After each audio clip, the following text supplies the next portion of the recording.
daí o pai ou a mãe tem duas alternativas. Ou vai atender a criança, por causa, olha, que fiasco, que vergonha que os outros vão pensar. Ou, então, vai deixar ela daquele jeito, porque não dá e pronto, e vamos embora. Eu não sei, como é que vocês, pais, lidam com uma situação dessa, com uma criança quando faz uma birra, ou quem já tem os filhos grandes, né? Como é que lidava com essa situação? Era um momento constrangedor? Pois é. O que acontece, gente? Muitas vezes hoje muitos pais fazem tudo quanto é vontade do filho, né? Daí o filho não vai trabalhar a parte de negação, de crescimento. E a outra parte também se diz respeito a que nós também fomos crianças, né? Nunca nos explicaram o que a gente sente. Então, ali fala, nesses estudos, eles mostram assim, o que tu estás sentindo. É assim, é perguntar para a criança, por menor que ela seja, o que tu sente. A criança vai dizer, eu sinto raiva, eu sinto ódio, eu sinto isso, eu sinto aquilo. Deixa ela se expressar. Explica, isso daí se chama frustração. Não é sempre assim que vai ter tudo na tua vida. E tu não vai ter, vamos supor, e pronto. Depois eu entro nessa fase aí, vamos para a primeira fase da vergonha. Parece que falando assim é muito simples. Só que daí a questão é, como é que tu vai explicar isso para a criança e como é que ela vai aceitar? Ela não vai ter maturidade para isso. Mas a questão aqui, a vergonha, é a vergonha dos pais e não a vergonha da criança. Aqui a Cláudia falou que a primeira vez que a filha dela fez isso, deixei ela no chão fazendo birra e fui pro caixa. Depois conversei com ela. Muito bem. E tu tem muito orgulho da tua filha, né, Cláudia? Que eu sei, né? Mas então não ficou com a questão da vergonha, sabe por quê? Porque muitas vezes tem essa questão, o que os outros vão pensar? Porque a criança em si, ela quer o doce, ela quer o brinquedo, ela tá... Depois, com o tempo, ela vai sentir a vergonha, mas ela tá pouco se lixando. Quem tem vergonha é os pais, né? Que a gente foi criado. Então, a primeira barreira é a vergonha. Mas essa vergonha, ela vai passar para a criança, que ela vai ter momentos, quando ela for mais grandinha, ela já vai começar a se reeducar, vamos dizer, através da vergonha, mesmo não sabendo muito bem o que está acontecendo. Mas isso mais adiante vai se somando ao decorrer da vida. Então, o primeiro passo, que a gente vai ver que é a raiz do problema, o primeiro obstáculo, é a vergonha. Até aqui tudo bem? Ótimo. Vamos para o segundo obstáculo. Daí vamos ver como é que eles se fecham no decorrer do tempo. É a arrogância. Vou dar o exemplo aqui. A mesma coisa que vocês podem dizer assim, mas Ana, tu não é mãe. Tu não sabe o que é mãe, né? Então, como é que tu vai falar isso? Bom, então imagina-se uma ilustração. Um cardiologista, né? Um cardiologista fala lá para um paciente, olha, tu tem que cuidar da tua alimentação, tu tá com um problema no coração, tu tem que tomar essa medicação, porque se tu não cuidar, daqui a em poucos meses a gente vai ter que providenciar, colocar um Spencer. A paciente pode dizer assim, mas tu não sabe como eu vivo, tu não sabe o meu modo de vida, tu não sabe se eu tenho recursos para essas coisas, enfim, tu não tem o problema que eu tenho. Bom, porque afinal de contas ele pode ser cardiologista, mas não pode ter, quem sabe não tem o problema de coração, né? Claro, gente, eu não sou médica, né? Não tenho uma formação assim é só para dar um exemplo. Mas eu já estudo a área do comportamento humano há mais de 4 anos. E alguma base, assim, a gente tem. Eu não vou falar coisas aqui para vocês que vieram da minha cabeça do nada. É através de pesquisa. Então, eu só trouxe o exemplo do filho, tá? Mas a questão, muitas vezes, é a questão às vezes eu também eu posso ser arrogante, né? No sentido, tu vai querer ensinar isso pra mim, eu já sei isso, sabe? Mas não faz, sabe? Sabe, mas não faz, eu já sei, deixa. Às vezes tem pessoas assim, tipo, quando eu quiser parar de fumar, eu paro. A gente sabe que não vai parar, coisa parecida. Tá, tudo bem, eu tenho esse problema aí, mas deixa, eu vou levando a vida, isso daí é um assunto meu. Então tá muito ligado assim à falta de humildade. Então esse é o primeiro obstáculo assim dos entraves emocionais, assim, é a questão da arrogância. Olá, Ruby, tudo bem contigo? Até aqui vocês estão acompanhando? Vou passar então para o terceiro, para ver se as coisas se encaixam. O terceiro é a ignorância. Tá, Iana? Tá pesado o tema arrogância e ignorância. Eu avisei para vocês, vocês são tudo adulta. E essa ignorância, eu não tô falando de estupidez, falta de educação, não. Eu tô falando aquela ignorância de não saber, de não ter o conhecimento. Hoje em dia há muita informação. Fake news sempre teve. O problema hoje é que se espalha muito mais falsas notícias do que antigamente, porque os meios, temos muito mais meios de comunicação e daí as notícias falsas se proliferam de uma forma muito mais rápida. E a gente tem muita informação. Algumas pessoas dizem que navegam na web, né, no Facebook, não navega, boia, né, porque às vezes gasta tanto tempo ali, muitas vezes na internet, mas no fim nem sabe mais o que está buscando. Às vezes pega o celular para uma coisa e entra em outras abas ali, e depois no final nem sabe o que realmente está buscando. Muita informação, não tem foco. Diferente do conhecimento, porque o conhecimento ele é trabalhado, claro que muitas vezes através de uma informação, tu vai tá achando graça, numa informação, tu vai atrás do conhecimento, ok, tudo bem, mas o conhecimento ele é trabalhado, ele é coerente, assim, ele te dá a realidade dos caminhos possíveis que tu pode trilhar. É essa questão do conhecimento, ele abre horizontes. Então, a partir do momento que a pessoa adquire conhecimento, ela já está derrubando essa parte da ignorância. Só que para isso, ela precisa vencer os dois obstáculos lá atrás, que é o da vergonha. Aquela vergonha no sentido, eu não vou ter vergonha de dizer que eu não sei. Eu não sei mesmo. Então, a parte da aprendizagem precisa de humildade, tanto do professor quanto do aluno a vida inteira. É isso que vai te dar abertura. Então, a vergonha, deixar a vergonha de lado, deixar a arrogância, né? Aceitar. E depois, então, daí que tu vai conseguir ter acesso ao conhecimento. É como a Priscila fala, né? Que há muitas informações, mas são superficiais. E é verdade. A maioria é isso mesmo. Se é algo que tu acredita que é relevante, daí tu vai buscar o conhecimento. Mas ter muitas informações, de uma miscelânea de tudo quanto é coisa, não vai te dar foco nenhum e nem conhecimento. Bom, tendo conhecimento, tu pode se tornar uma pessoa sábia.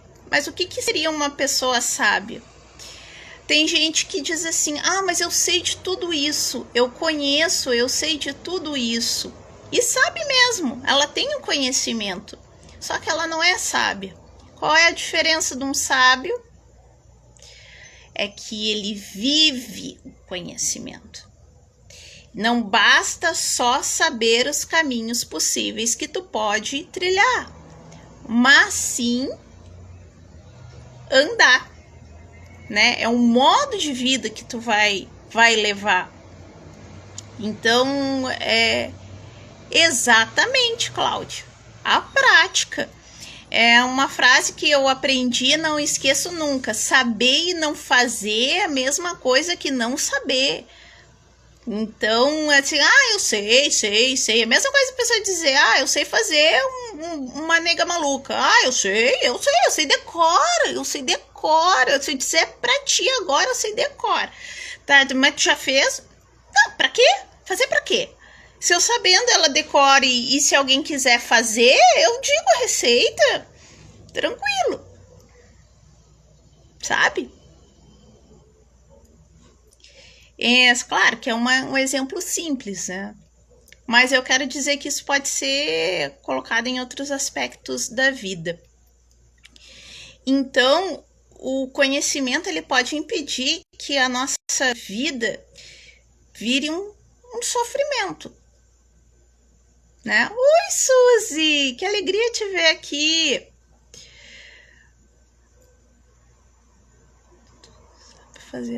Pois é.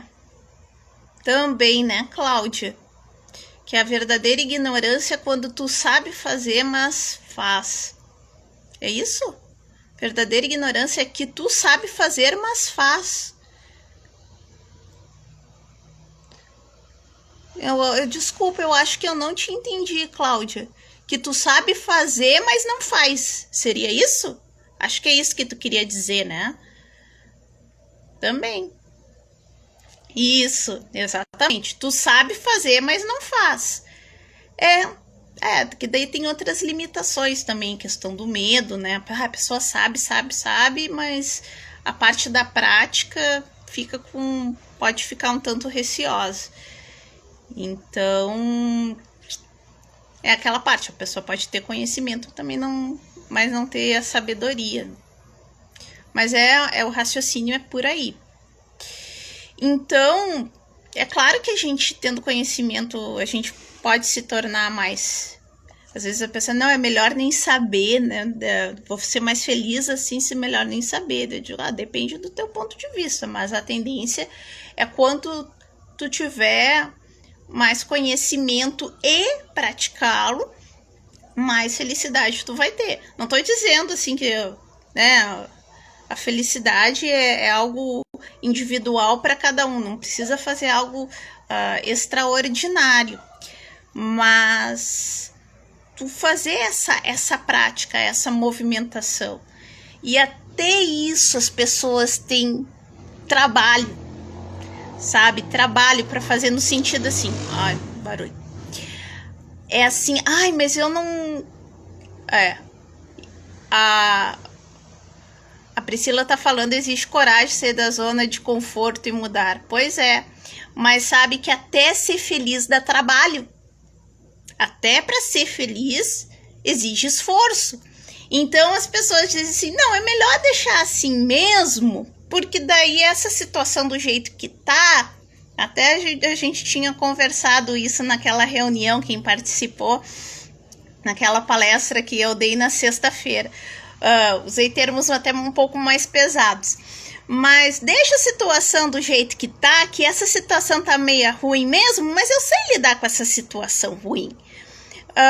Agora, se eu passar por um outro caminho que pode até me dar uma satisfação, uma alegria, mas vai que eu como é que é o nome daquela palavra? Me frustre, que eu fique frustrada, que eu não consiga. Então, antes que eu me decepcione, então eu não vou nem tentar. E a pessoa vive naquele mesmo ritmo. E às vezes nem é tão difícil assim. É claro, às vezes exige persistência, sim. Mas é verdade, gente. Até para ser feliz exige um pouco de esforço, sim, né? Daí cada um vai buscar, né, o seu significado, né, o que faz feliz. Isso daí é algo muito individual. porque tá ligado à realização, a significado, né, para a gente ter essa prosperidade. E quando eu tô falando dessa prosperidade, eu tô falando da prosperidade emocional, de florescer para a vida. Apesar das dificuldades, dos problemas, tu florescer, tu tá aberto. Por isso que quando a gente tira esses obstáculos, aqueles 3 obstáculos, a gente deixa abrir o nosso eu, por assim dizer. Como é que vocês estão? O que eu tô falando para vocês está fazendo sentido? Tem alguma pergunta? Querem fazer alguma colocação? Fiquem à vontade, tá bem? Então, é claro que a parte das mudanças, ela vai afetar a parte do circuito neurotransmissor. Então, vai vir toda essa questão de mudanças de hábitos, que daí, então, mas tem que mudar hábito com propósito, né? Não é dizer, eu vou mudar porque me disseram que eu tenho que mudar, que esse jeito que eu sou não dá pra... Então eu vou mudar um hábito por isso. Eu digo, vou acordar às 6 horas da manhã, eu acordo às 10. Tá, mas por que tu vai acordar às 6 horas da manhã? Porque as pessoas dizem que 6 horas da manhã a gente acorda e o dia rende mais. Tá, mas vai render mais em que sentido?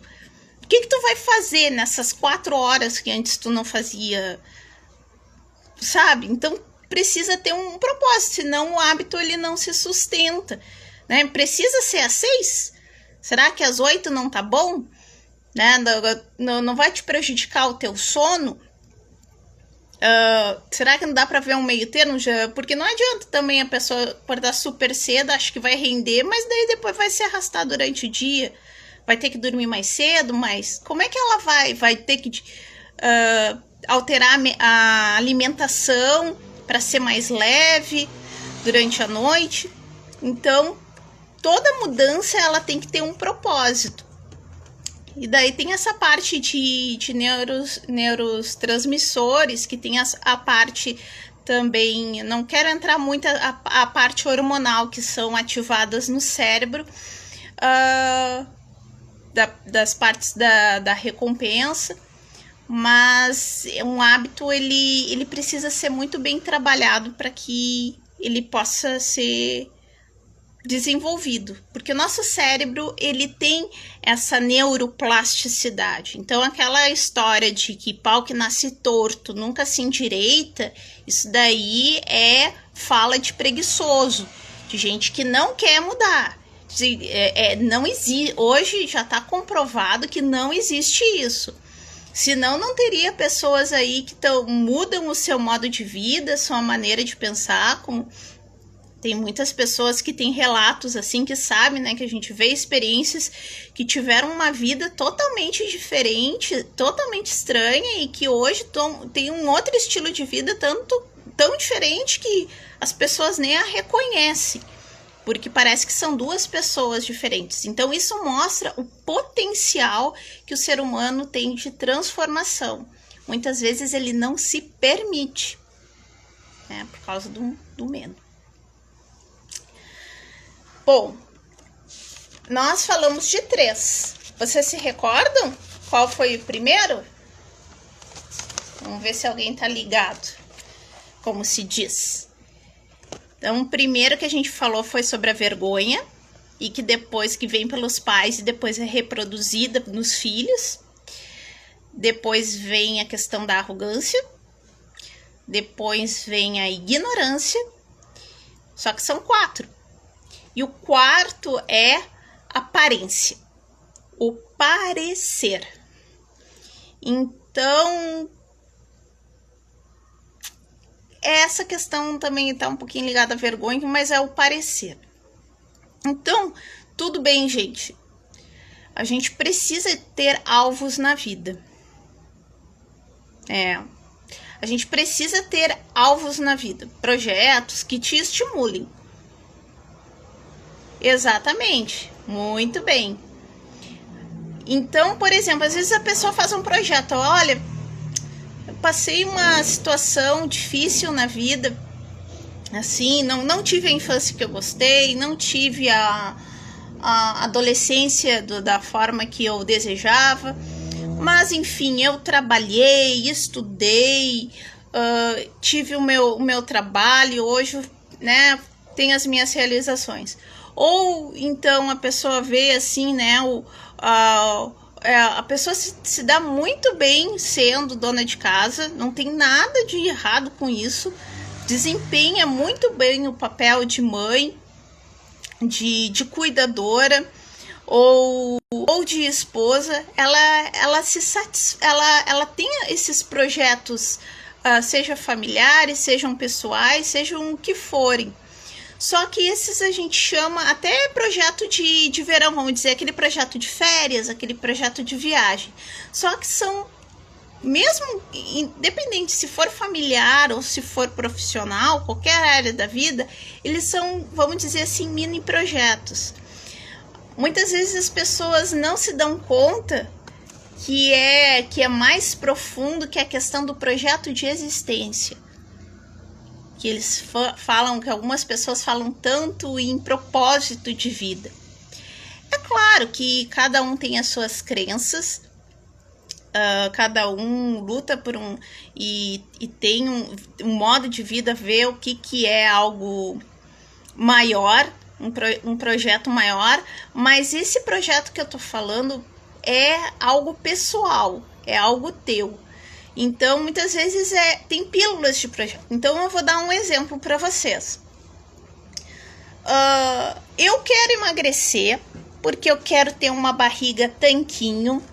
Eu quero que as pessoas me elogiem, que eu tô bonita, que eu tô mais magra, que eu sou mais jovem do que pareço ser. Então, eu vou me empenhar nisso, eu vou trocar minha alimentação, eu vou para academia e eu quero isso para mim. Isso, vamos supor, é um projeto, é uma pílula de projeto. O mesmo exemplo, a pessoa diz, olha, tá na hora de eu agarrar vergonha na cara, eu tenho que cuidar da minha alimentação, para ter uma vida saudável, para que eu possa cuidar os meus níveis de gordura, colesterol, diabetes, seja o que for.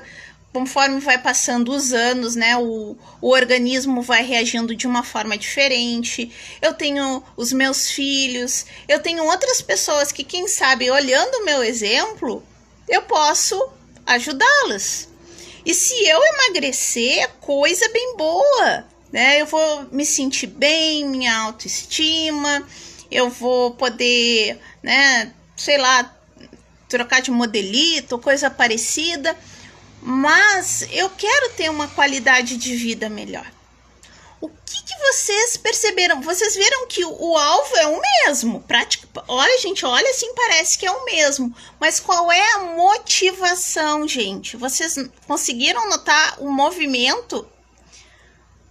Qual é a diferença de um e do outro? Sendo que os dois, quem sabe as duas pessoas vão conseguir o mesmo resultado, até o mesmo peso, a mesma alimentação. Mas eu quero ver com vocês a questão da motivação de cada uma. O que difere?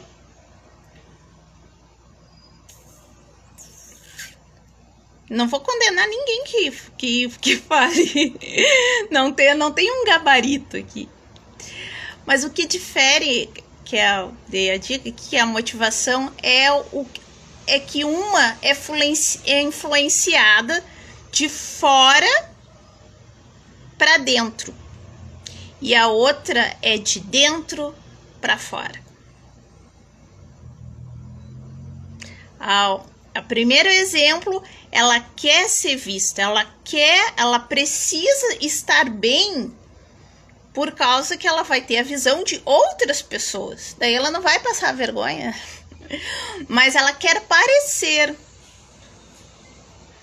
E daí a outra não, a outra ela quer fazer para ela, o bem próprio para ela, e se puder, com o exemplo dela, ajudar outros, melhor. Quem sabe o primeiro exemplo ela quer provocar inveja ou ciúme, mas o segundo exemplo que é promover inspiração.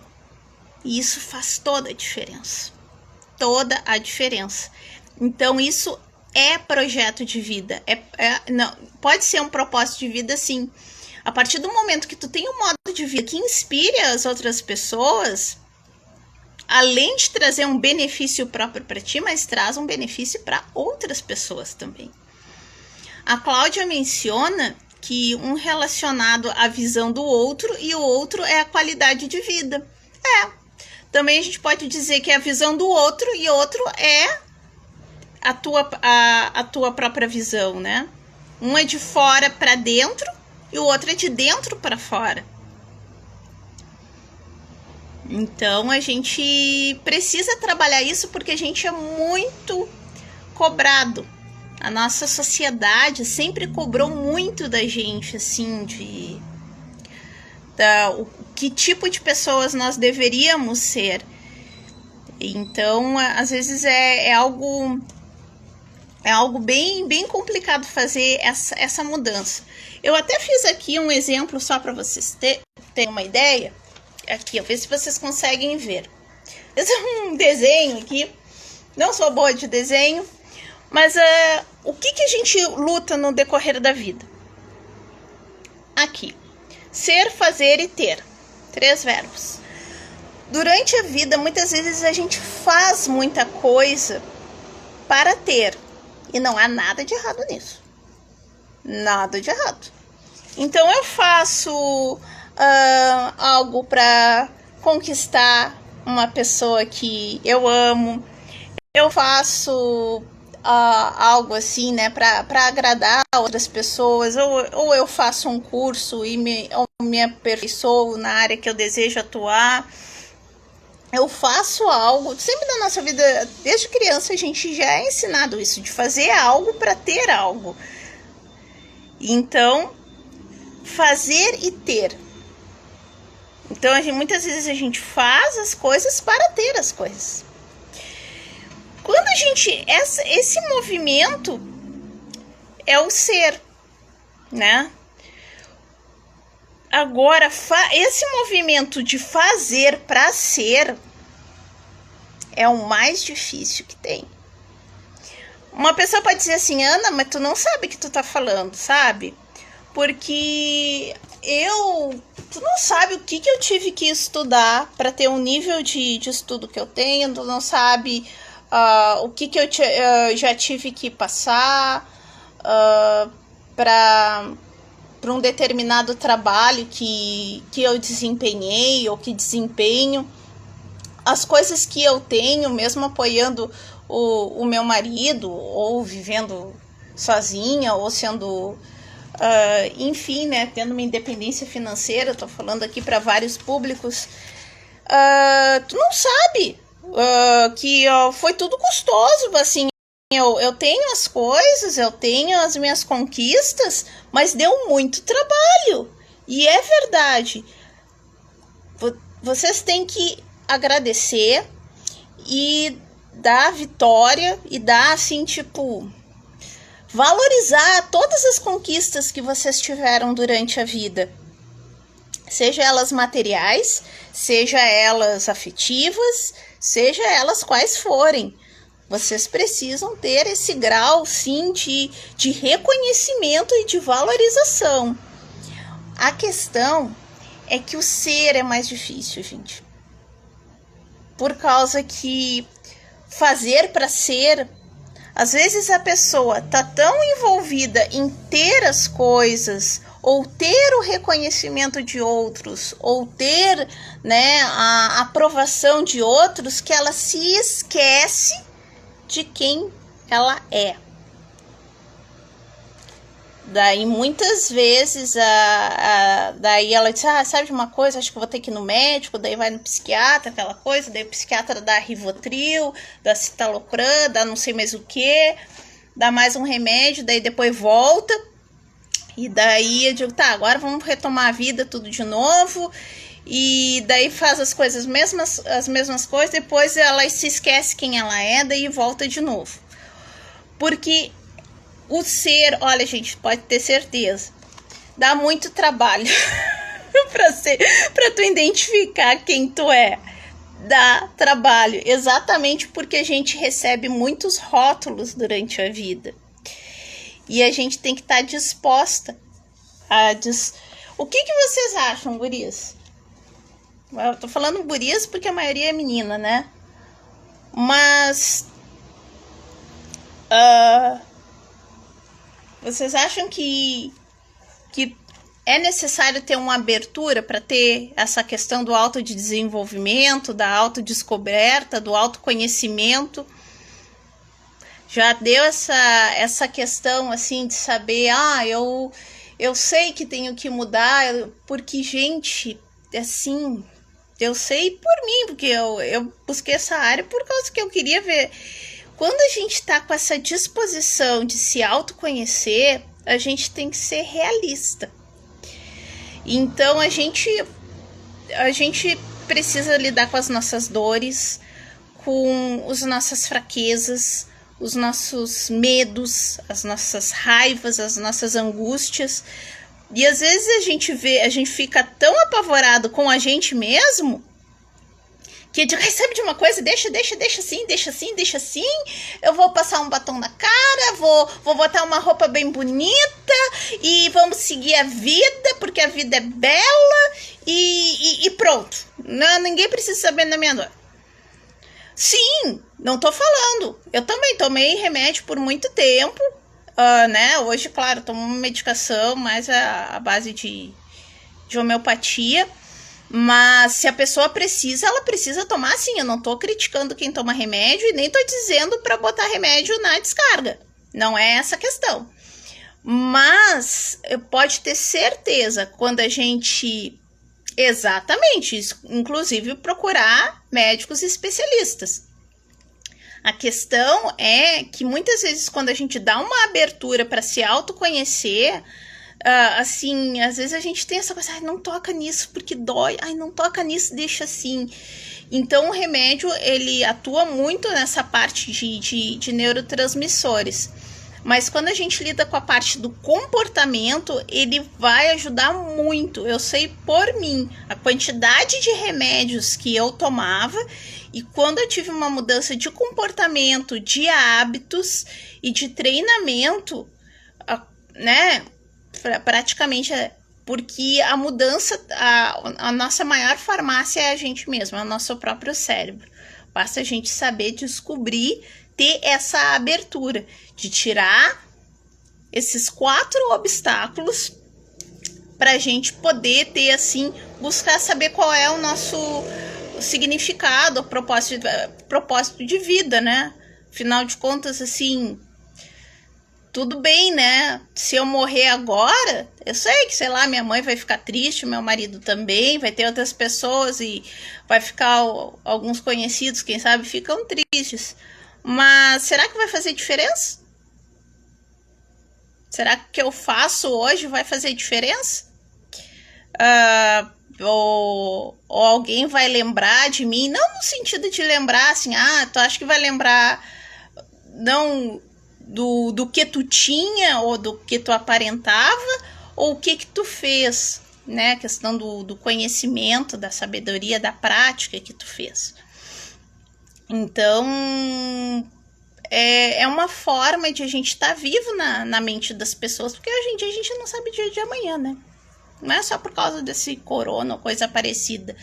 Mas assim, eu não gosto de correr risco. Gente, a gente corre risco quando nasce. Quando a gente nasce, a gente corre o risco de ficar doente e de morrer. Isso daí é fato. Depois, as outras coisas é outros riscos que a gente tem na vida. Mas viver é um risco. Viver em si é um risco. Agora, tem que ver muitas vezes se a gente tem medo, se esse medo é alicerçado, ou se muitas vezes é um medo que tá não querendo se machucar, né? Daí precisa também ser trabalhado isso. Mas pode ter certeza, vocês têm um potencial muito maior que imaginam. Basta se permitir e se conhecer. E tá com profissionais capacitados para fazer esse processo. Tá bem? Bom, eu espero que vocês tenham tirado proveito da live de hoje. Eu vou ficando por aqui. Eu quero agradecer muito a presença de vocês hoje à noite. Grande beijo. Hoje aqui o pessoal tá andando de carro e moto a full. Mas grande beijo. E vamos ver se agora o meu sistema aqui vai fazer salvar bonitinho pro IGTV e pro YouTube. Porque é a terceira live que eu tô tentando salvar e não consigo. Então, vamos ver se dessa vez a gente consegue salvar. Tá bom? Daí eu aviso vocês. Grande beijo, ótima semana para vocês e até o próximo encontro. Imagina! É um prazer, é todo meu terem acompanhado até aqui. Valeu, Elise e o restante do povo. Até mais!